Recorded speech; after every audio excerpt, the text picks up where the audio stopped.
Tag TV and Tag Radio. Be seen and heard by both technology users and technology producers throughout the state of Georgia and around the world. Low cost, big benefits, powerhouse online branded video and audio has arrived. Tag TV, Tag Radio, there's a lot more to know. This edition of Tech Talk is brought to you by GlobalSpeak.com, new media consultants, corporate video and audio communications, video and audio production and distribution, live and virtual event production. Tag TV and Tag Radio is a service of GlobalSpeak.com, creatively delivering powerful marketing, video, and audio solutions. When the economic marketplace is as volatile as it is today, and it seems to be remaining in, well, let's say flux and transition for some time to come, and then paralleled by the rapid explosion of customer engagement by cloud technology, analytic big data capture, and just-in-time promotional response, do the experts say cut back or start spending more on PR and marketing campaigns? After all, PR is, well, about forming opinions, right? And then marketing, it's about encouraging decision-making. Most experts agree that in the digital economy, you need both to help your company survive. The real challenge is just how do you get more efficiency out of your public relations and improve your results, and at a time when startups to Fortune 500 enterprises are being asked to do more with fewer resources. Greetings, everyone. It's Friday, November 16, 2012, and this is Tech Talk with Technology Association of Georgia President Tino Mantella. I'm your guest host, Frank Baia.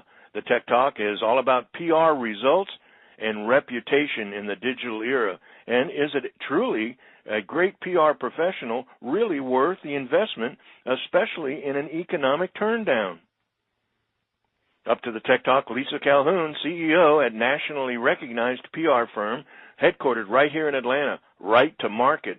The firm has long been acclaimed for its innovative approach to crafting reputation by publications like Wall Street Journal, Fortune, Inc. magazine, Entrepreneur, and USA Today, to mention a few.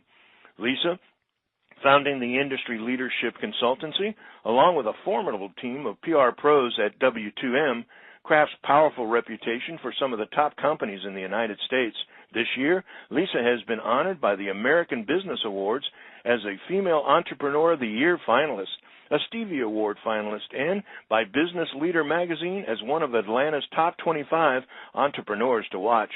A featured speaker at major industry events, she's a past president of the Atlanta Entrepreneur Organization, a global network of 7,000 entrepreneurs in 38 countries, and serves on the advisory board for Coles College of Business at Kennesaw State University. Is social media really media? Our press release is dead. Is the downturn economy, can reputation impact sales?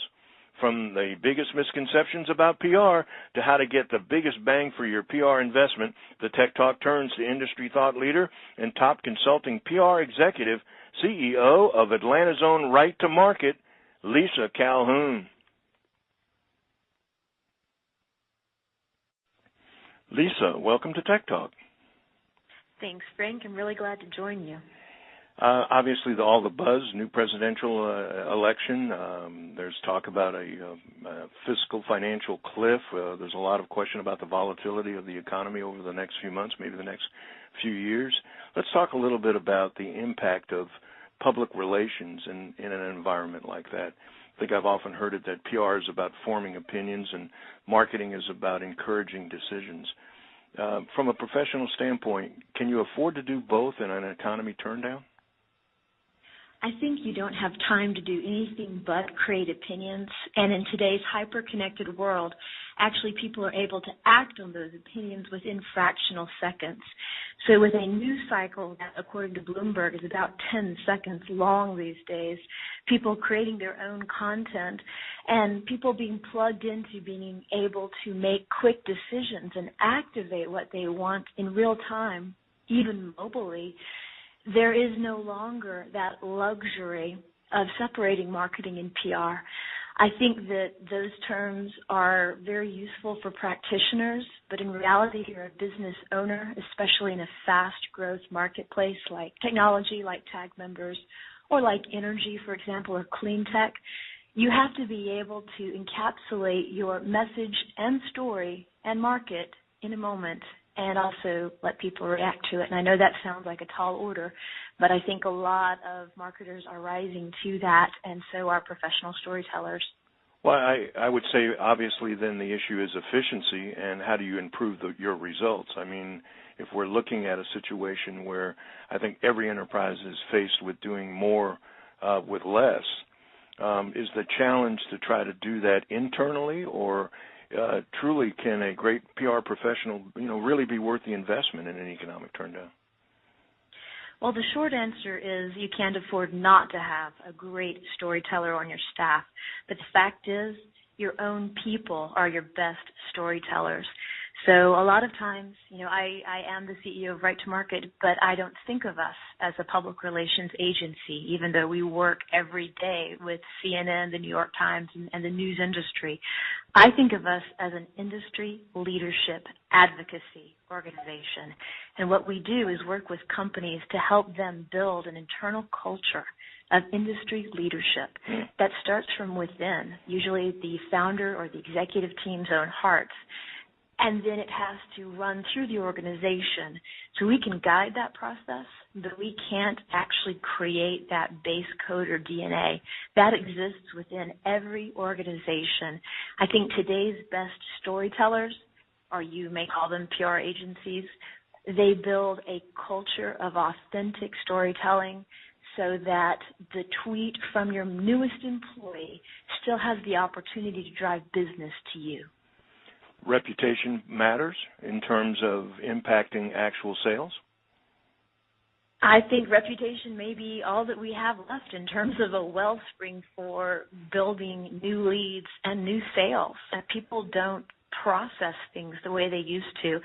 I've been around long enough in my 40s that I remember the heyday of things like the white paper, or even when we used to fax leads and sales pieces to people. That just doesn't exist anymore. People are not as into long-form content. They want to make a quick decision, and they believe that there's enough information in the marketplace to correct them from making a poor decision. So it's reputation, who you're aligned with, who your partners are, what kind of awards your company wins, where your headlines show up.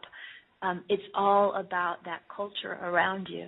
So, for instance, being in Fortune or Forbes or Investors Business Daily or winning an award at TAG, that's worth something compared to winning the award no one's ever heard of or being run in a publication online that also doesn't have a large following. Or obviously, as you're pointing out as well, having a cold marketing message where there's no identity, no burr of singularity that separates you from, quote unquote, all the noise that's going on in terms of hyperbole and promotional activity that everyone, when you're, I guess, in a fearful state, you have a tendency to want to try something that's going to work. You look for that, from a football standpoint, that 99-yard touchdown Hail Mary pass rather than, in a sense, what you're talking about, a coordinated strategy that combines reputation with marketing.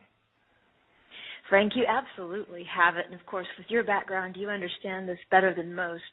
I believe the only winning strategy today is not spin, it's reality. And, for instance, one of my favorite thinkers, Simon Sinek, has something I'm sure a lot of the tag community is familiar with. It's called the Golden Circle.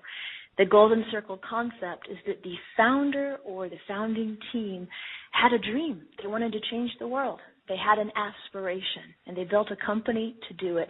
Even if your company is 125 years old, like one of our clients, Exide, that dream is still in the company, and that dream is the wellspring that can be the storytelling well that people go back to. So why does it matter what change gets created? That helps you come up with the stories you want to tell, the headlines you need to tell that are unique to you, the conference speaking engagements you should be having because they are unique to your aspiration, and also the awards that you should be applying to. Well, now let's just say that you had the opportunity, and when, of course, with Tech Talk you do, to be in front of every single member of the Technology Association, every industry leader in technology throughout the state of Georgia, the Southeast, and the United States. Bit of hyperbole, but we have a few listeners that are on the enterprise side, and obviously our CEOs and chief marketing officers. If you could stand there in front of all of those people and say, here are the biggest misconceptions that most CEOs have about public relations. Not to put you on the spot, but what would they be? What, in your opinion, are the biggest misconceptions that CEOs have about public relations?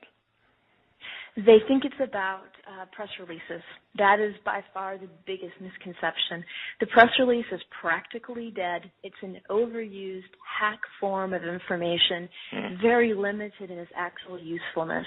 So they judge a PR or a storytelling or a marketing communications firm on their ability to create press releases frequently for minor events. And that is not the power of publicity or reputation. To have a resonant reputation, you need an engaged team that really gets your company's core values and message and can project that into a highly competitive, highly fragmented news and media marketplace. That is not necessarily a good press release writer, although they might belong on the team. But I think that CEOs today place publicity and reputation in the wrong bucket. They think of it as a tactical execution when it's actually a projection of core company culture. Now, we've got that same audience attention, that CEO that obviously, as we were saying before, is pressured in a volatile economy. We talk about disruptive technologies. Some industries are being impacted much greater than others, but I think most will ultimately see changes in this digital economy that we're talking about. Again, this pressure of doing more with less to do it with.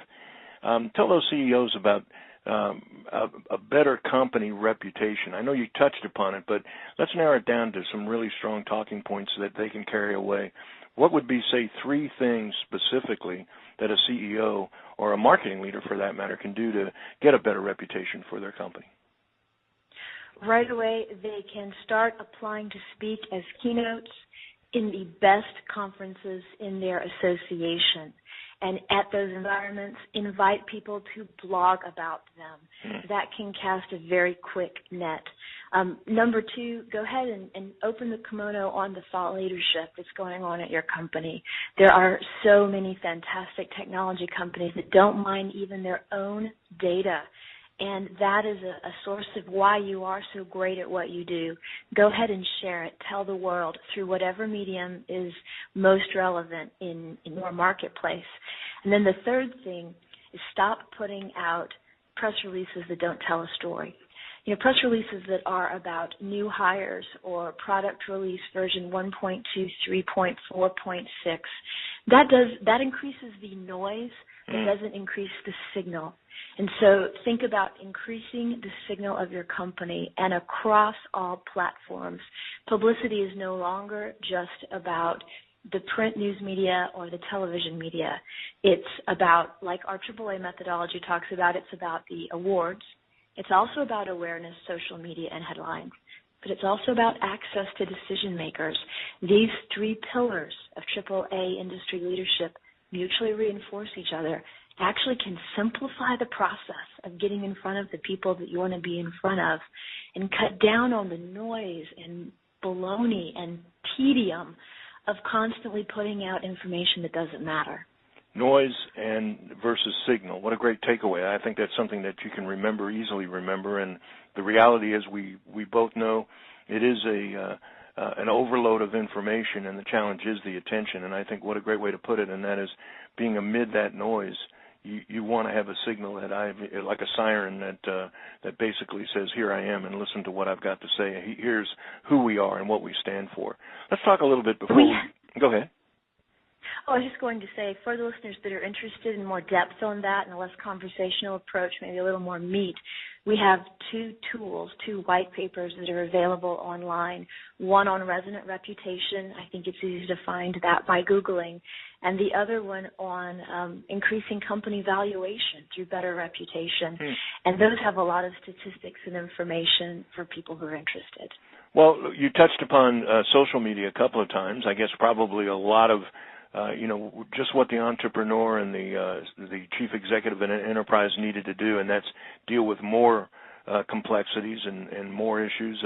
Obviously, traditional media and what we would have considered things like reach and frequency and broadcast and print and technology journals and dealing with verticals, they were challenging enough to most generalists. Now all of a sudden we've got this whole spectrum of what is being called social business, or the distribution through social media. First off, is social media really a media? And then from that perspective, how can a company address it in their reputation toolkit, from a strategy standpoint? Great questions. First off, social media is certainly a platform or a way of talking and communicating, and I think the more the better. When the fax machine, when email, and when telephones came online all within the last 150 years, it didn't change anything about the nature of human-to-human communication. The same rules apply. You need to be able to trust the people who are in front of the communications protocol device. So if it's text on a mobile phone, you need to be able to trust your employees. So it gets down to, more than ever, being clear on what you as a company are best in the world at, making sure that you hire with that clarity, train with that clarity, and have an expectation of promoting with that clarity. There's no substitution for who you really are these days. And that's as true for a company's personality as it is for your latest employee. So that's where companies who maybe could have been a little bit sloppy with that in the past, or did not have to have such a disciplined standard, you have to really inspect where they are. Fortunately, there are an increasingly large set of tools to help people manage some of the chatter that's going on and help direct it in appropriate fashions. Overall, it's great to be talked about, and employees, given a good reason and are believing that they're working for a company that's an industry leader, will generally talk about it in good ways.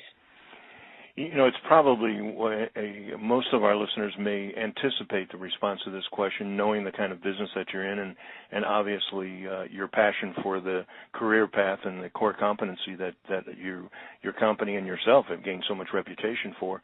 But I'm reminded of that commercial. I'm not sure who the advertiser is, which is a good reflection on how powerful the creative was. But that said, it was something like "Open for Business," and the sign was shut off, and it was talking about how the company was trying to save money by cutting its overhead, cutting its expenses, by turning its "Open for Business" sign off.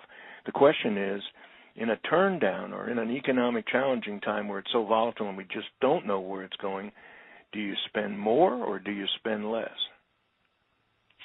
You don't have to actually answer that question directly. It could be, are you spending the right amount, which, depending on where the company is, could be more or less. What I see happening a lot in our Atlanta community is companies who are tripling and quadrupling down.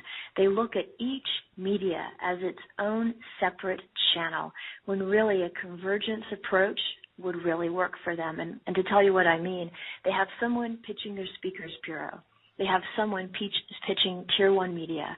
Then they have a community relations person. Then they have someone else who's working with the investor community. Then they have an agency that's working on the marketing communication message. Then they have a separate division for the B2B. And then they have a separate division perhaps for a major industry like the military.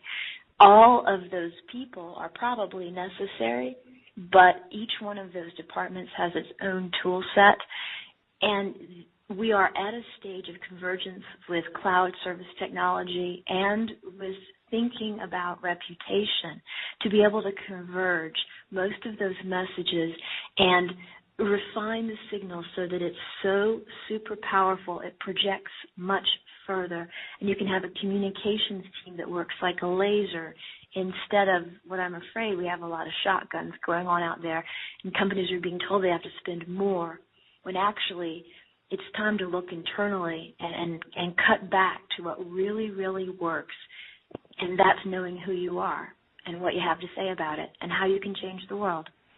One last point, and that's on, you mentioned social media and the big data and the cloud situation. Big data, obviously, analytics. Should you really, how much, confidence can you put in performance? I guess that's kind of a silly question to ask because results are results, but sometimes when we're talking about reputation, it may be soft information that you get feedback from that doesn't directly relate. I'm thinking in terms of a sales department versus a marketing department, trying to justify an ROI when on one side you've got analytics that maybe give you a certain amount of confidence that the message is getting there, but do you really know is it making an impact and making a difference in terms of sales? So the question is, how much importance should a CEO put on big data and analytics, and with that information, what kind of decisions should they make?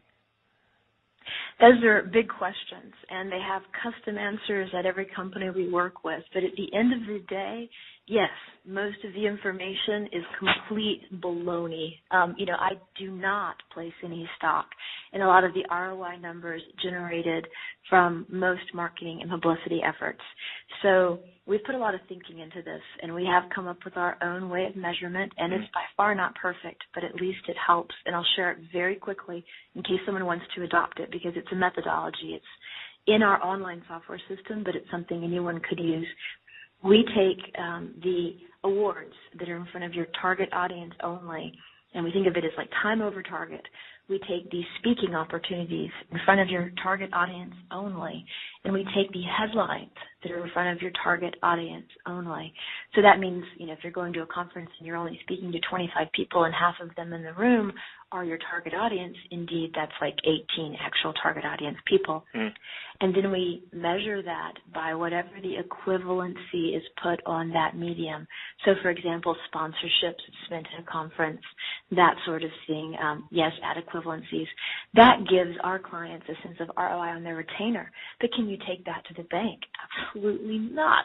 What's much more interesting is to look at real hindsight, and I think that's where you see the value of true reputation. Where you can see it is in the merger and acquisition market.